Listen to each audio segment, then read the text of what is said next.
Hey Restoration, we promised you a building update. Here it is. After asking you to tour this building and pray about this building, to ask questions, pray some more, and then show up at church at the picnic shelter and have a conversation about it, you've asked that we move forward in a conversation with this church about purchasing this building. Now, what does that mean? It means that as of last Friday, September 17th, we are under contract to purchase this building from Altitude Church. This will be our new home as a church, and this will be a new tool for us to be as generous as we can with our community. Now, in order to do more research on this building, we had to come under contract. We had to enter into a formal agreement. What happens now? Well, aside from all the big dreams we have for this place, we have big dreams for children and students. Church, let me just let you know, a third of our church, we've done all the stats, a third of our church are kids. We have a ton of kids.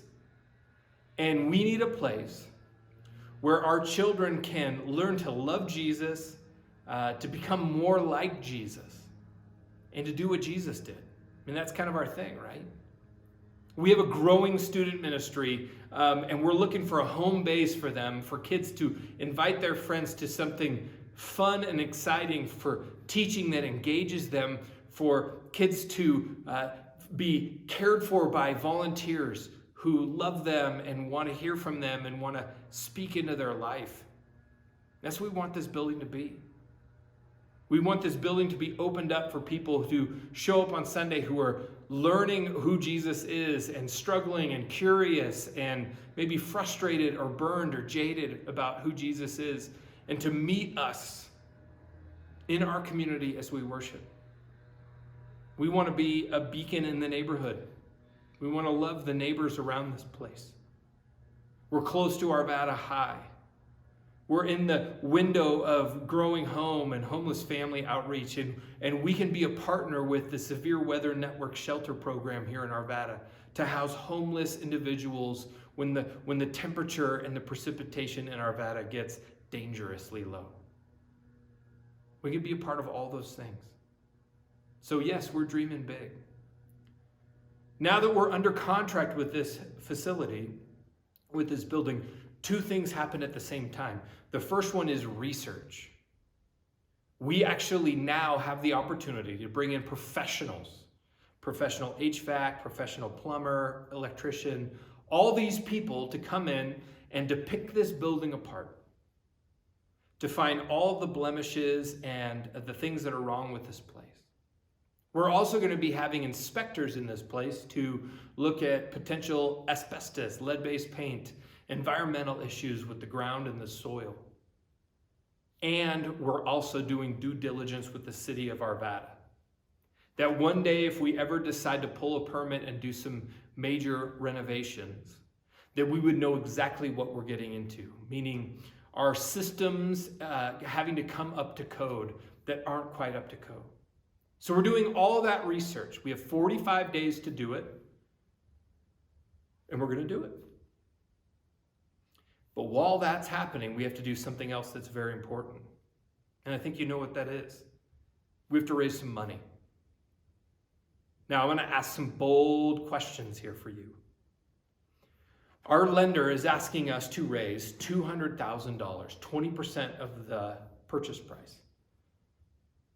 Just under, actually, $200,000. But we want to raise the full $200,000 with all the fees that go into purchasing this building.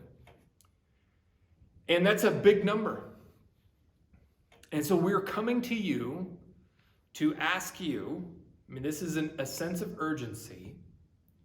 Would you consider making a pledge of what you and your family could donate, you could give above and beyond your regular giving to make this down payment work? We have to have the cash. We need to have $200,000 in the bank by the end of November.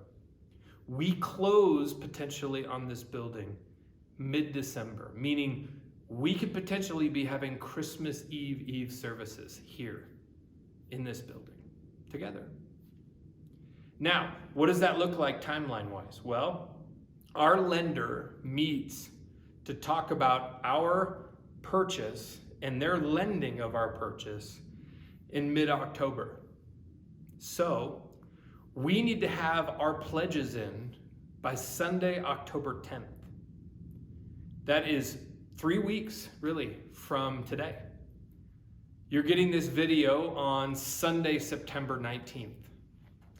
And so by October 10th, we want to have an idea of what has been pledged by our church to purchase this building. We won't need all the funds given until November 30th. So I'm asking you to prayerfully consider this. For some of you, it may look like selling something or selling a bunch of things to make this happen. You may have some stock you'd want to sell. You may have money in your savings account. You may have some things that you want to just make sure that we can have access to do this as a pledge. But for some of you, it's a very difficult thing to come up with much money. We're not asking for equal giving. We're asking for equal sacrifice. Like we can all stack hands. This is a church that is multi-generational and very diverse when it comes to economics. And that's the beauty of it. Some of you can shoulder a big amount. And you will not even miss, you won't miss a summer vacation. And you could plop down a pretty good amount of money. Some of you, you're just trying to make ends meet. But we can all give sacrificially. It's just going to look different. Not equal gifts, but equal sacrifice. And so here's what I'm telling you. Pledge. I'm asking you prayerfully to pledge.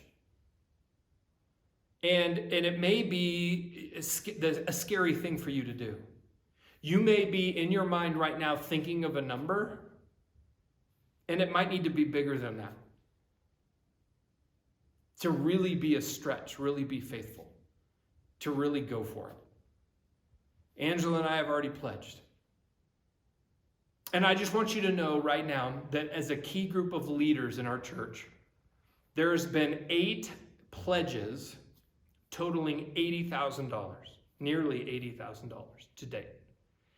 And I'm so excited about that because now we only have $120,000 to raise. And I said only. That's a lot of money. But I believe it's within our church. I believe it is. And so will you pray about that? Know this, that if we choose throughout doing the research at the same time as we're raising money, if we choose to back out of the deal, you'll get your money back. If we don't raise enough money and you've already given, you get your money back. I promise you. We're not going to reallocate it to something else. If you're giving to the building fund, it's going to the building fund. So, how do you give? Well, the best way to give to the building fund, maybe you don't even want to make a pledge, you just want to write a check. Or you want to just make sure we have it right now. The point is that the best way to give to the building fund is by check. You can bring it on Sunday mornings when we meet all church. You can bring it, you can actually mail it to our P.O. box. It's on the letter you received. The point is that you can give now. Don't give through our online portal for the building fund because the online portal takes a percentage of that as a fee. We're asking that you give it to us personally so that all of the money that you've dedicated to the building fund will be used for the building fund. Okay? Church, this is an exciting time. We believe it's a time for us to come together, stack hands, link arms, make this happen. Drive a stake in the ground. We want to be here in Arvada. We want a place to meet. So many churches are struggling to find a place to meet. And so many churches in Arvada have heard about this opportunity for us, and they are praying for us. They are excited for us. Many of them have actually pledged to give us equipment, chairs, tables, things like that to make this work. So know that we're not alone, and know that we move forward together. Okay? So pray with your house church, pray with your family. Let's do this together. Thanks, church.